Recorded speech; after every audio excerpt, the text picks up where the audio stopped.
Hey guys, Desolator Magic here, and we did actually get 2 spoilers today, and I think tomorrow or the day after they're gonna dump like 100 plus. So watch for that, although I feel like they can't possibly squeeze any more crazy into this set. I'm probably wrong though. Hey, Todd Howard found a way to put more glitches in Skyrim than in Oblivion, okay?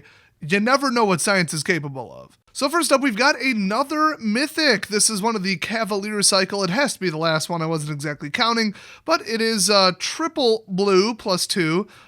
Rumor has it that we are going back to Theros somewhat soon. And so they're establishing a lot of like mono supporting and mono spend your mana on cards. And also, I have a feeling it's going to be like, oh, Theros was invaded by robots and artifacts will be a sub-theme. That's just my little addition to it, but we'll see. Either way, I kind of do like these Cavaliers. We have an Elemental Knight, because of course that's what it is. It's flying, though, which is kind of neat considering it's blue. It's a 5/5 for 5, which is also pretty good for blue, to be honest.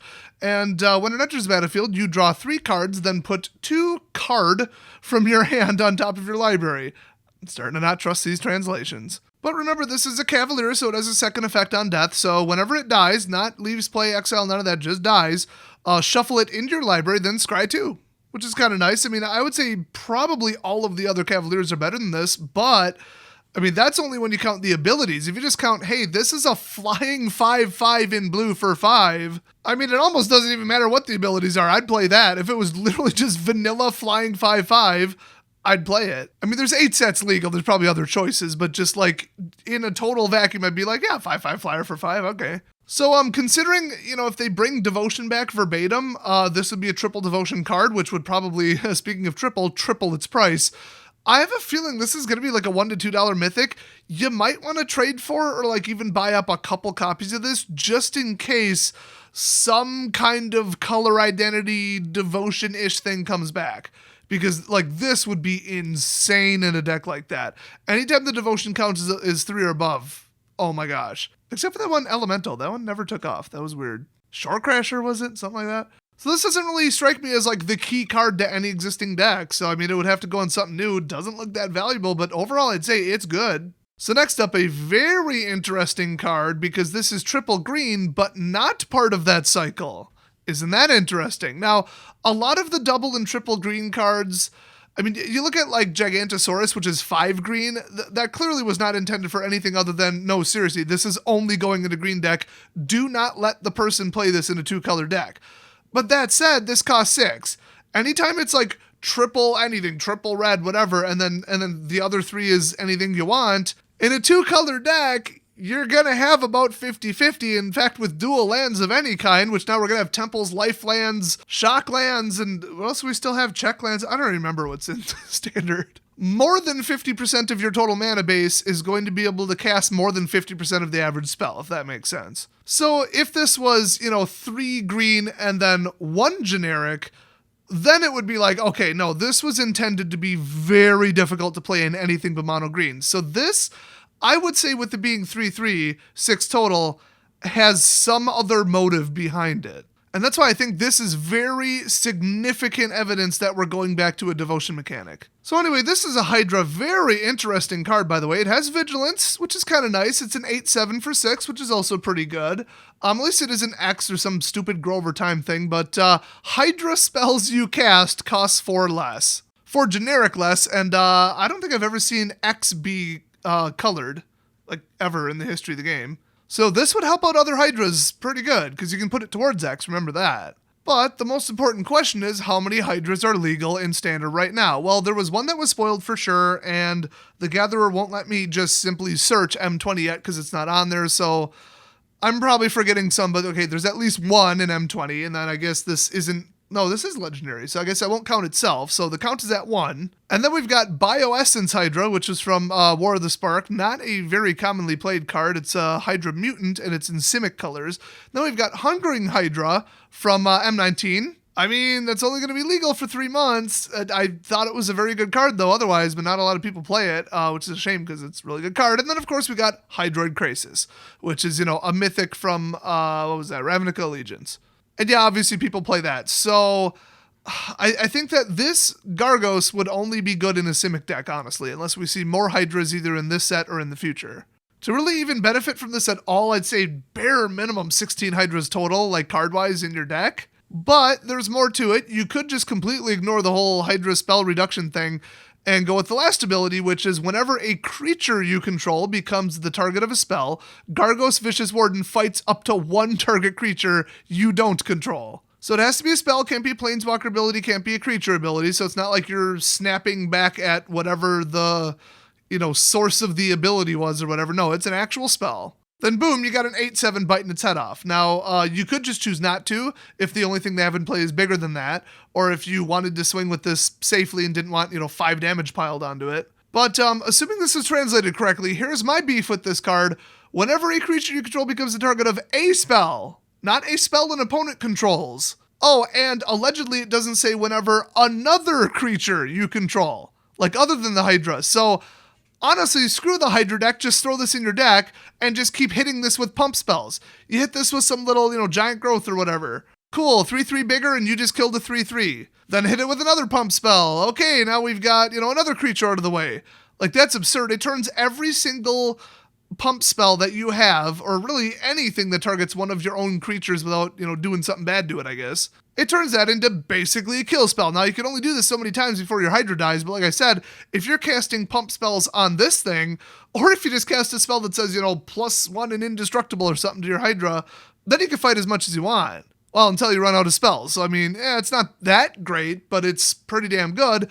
But then again, it costs 6 and it's legendary. So, it's pushing it, but it's borderline appropriate. But then, hey, let's not forget that it also has vigilance, so now you can swing with it and stay on defense, so that just makes it even better in combat. And let's return to that other ability. Hydras cost 4 less. So if you were to put some other Hydras in your deck and actually go that route, now you've got this thing picking off creatures, once per turn, potentially at least, so now they have less blockers. And then, on top of it, you've got, 2 more Hydras in play that are now swinging.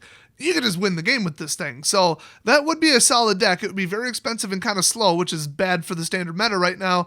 So I think if this really does take off, it has the best chance of doing so after rotation in about 3.5 months. So very important card to keep your eye on, especially with this not being mythic and not being necessarily immediately useful in a deck that people are actually playing. Because remember, this wouldn't be that great in a proliferate deck because not a lot of those cards directly target your own creatures. It's more of like a field thing. If something makes this take off in the future, like the next 3 sets, any of them having Hydras, this could shoot up because it would be inconceivable to build a Hydra deck without this. And on top of that, the possibility of a devotion-like mechanic. So all that together, wow, after release, if this is 50 cents or less, I would probably buy up bare minimum like 30 myself. It's a bit of a long shot. It's not like it's some 3 cost card that we're all just waiting to be a staple of some deck. It costs 6, but ooh boy, would this pay off if you're right. And if you're wrong, 30 of these at 50 cents is $15. Oh well.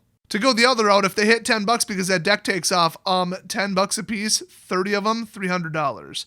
On a $15 investment, that's not bad. Now, I did say at the beginning of the video that there was only 2 spoilers, but, well, I had to delete and re-edit this video because of a huge flaw in what I said about one card. Thanks, dumbass on the internet that gave me bad information. And of course, I was on my way out the door rushing the video out, so I wasn't able to verify it. Thanks for that. But hey, turns out now we've got 2 more. So first up, we've got quite possibly the most broken card of the entire set. This is giving Chandra a run for her money. The only thing holding this thing back is the fact that it's beyond useless until way late into the game. But assuming it's turn 15 or so, this could easily be a 10/10 flyer for 3, which is ridiculous. And also, of course, not legendary. And on top of that, the wording is unbelievably confusing. So let's jump into it.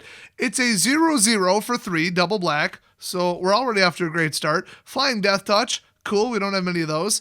And Embodiment of Agonies enters the battlefield with a +1/+1 counter on it for each different mana cost among non-land cards in your graveyard. So, 1, not referring to color. 2, not referring to CMC. It's literally referring to the mana cost, like in all ways. And I'm glad they gave an example because I think even I would have gotten this wrong until I really thought about it. They say, for example, 2 generic +1 black and 1 generic +2 black are different mana costs. So different totals, different amounts of generic, different distributions of colors, everything is different. So you're probably more likely to have different costs than the same costs. I mean, load up any deck in Arena and look if it's exactly precisely the same mana cost like across the board. There's probably a couple matches tops and that's it. So let's say you have, 10 permanents in the graveyard. Well, then he's probably at least an 8/8 for 3 in the air with Death Touch. I mean, that's ridiculous. At least they didn't give him trample, but still, that's ridiculous. Now, if you cast him on turn 3, he's probably just going to enter the battlefield and drop dead. So, he's late game only. So then you could pretend that he's late game because he costs 6, 7, or 8, but he doesn't. So it's kind of the same thing, except that the player is guaranteed to have 3 mana by turn 15 or whatever. Virtually guaranteed. If they didn't have it, then there is no turn 15. They already lost. So in a 2-color deck, forget it. It would be 100%. So yeah, this thing, even if it's a 5/5 for 3, the last 5/5 for 3 demon we had was Master of Feasts, and he was unbelievably overpowered to the point where his ability was basically every turn your opponent draws 2 cards. It wasn't quite worded that way, but for simplicity, that's what it did. It lets your opponent outdraw you 2-1 while you get a 5/5 flyer for 3. This has virtually no downside whatsoever. He also can be affected by Proliferate, so that's fun. And he can get bigger than a 5/5, and he has Death Touch. And he's not legendary. This card is really pushing it. I would say it's overpowered and just right off the bat automatically deserving of a ban. Oh, and by the way, I'm glad they said non-land because in some cases lands have a CMC of 0 and in some cases they don't, but they didn't say CMC. And then, well, what about a spell with X in the cost? I mean, I would assume that would be different than one that doesn't have an X, but I don't know absolutely for sure. So just confusing, stupid, pointless, and overpowered. Why? Why did they print this? What was the point of this? And by the way, in a self-mill deck, you could just launch him for 20, and then you've basically won the game. I mean, he has no way to protect himself at all. So it's not emergency, immediate ban level. It's just, wow, this is overpowered. So let's move on to the next card, because I'm sick of looking at this. We've got Ancestral Blade. It's a 2-cost, white sword. So yeah, colored equipment, back again. I haven't read it yet, but I bet it's not going to be Godsend, the best equipment ever printed in the history of the game. But it is a 2-drop and it's not double white, equip 1, and when Ancestral Blade enters the battlefield, create a 1/1 white soldier creature token, then attach the blade to it. Very nice. And then equipped creature gets +1/+1. So no lifelink or anything, but the auto-equip is fantastic. I mean, you're only saving 1, but you're also getting a bonus creature. So you're getting equipment and a creature for 2 mana all in one spell. Absolutely fantastic card. And I mean, I almost feel like they should have made it equip too, because you get the free equip, and then after that, it's well, you got so much out of it the first time. If they finally blew up what was holding this, make them pay 2. I mean, paying 1 to get a +1/+1 is pretty good. So I could see people running this in any kind of angel deck, lifelink deck, vampire deck, black-white. This fits into virtually everything. I mean, you can just sit there and pass the sword around, and your deck's just bigger and more capable in combat. So that's it for the spoilers as of right this second. I'm sure there'll be more today, Monday, and I'll definitely be covering them. So thanks for watching. Sorry about the massively incorrect video, followed by me being gone for 4 hours doing something. But, well, here's the corrected version. So thanks for watching, and I'll see you guys next video.